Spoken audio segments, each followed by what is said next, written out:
Cara pemakaian health pillow yang berguna untuk mengatasi sakit pinggang.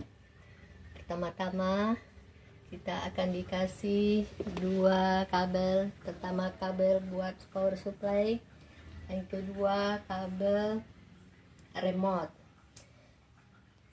Kabel remote kita pasangin ke ini, sedangkan power supply kita pasangin ke colokan ini. Habis itu kita pencet tombol on off. Habis itu kita bisa mengatur di remote. Ada tombolnya, kita bisa tekan on off, ni off, on. Kita bisa mengatur waktu, turun atau dinaikin. Bisa mengatur temperatur yang dimulai dari 40, paling tinggi ini sekitar 55 derajat Celcius.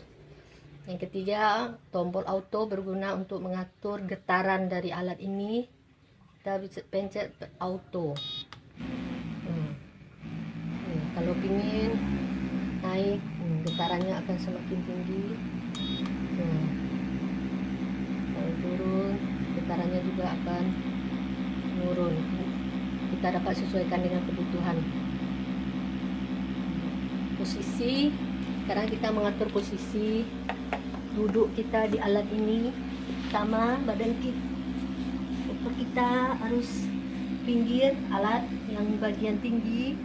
Habis itu kita mulai mengambil posisi tidur di atas alat ini. Ya, maka alatnya akan bekerja. Kita akan merasakan pada pinggang kita perubahannya. Semoga bermanfaat. Terima kasih.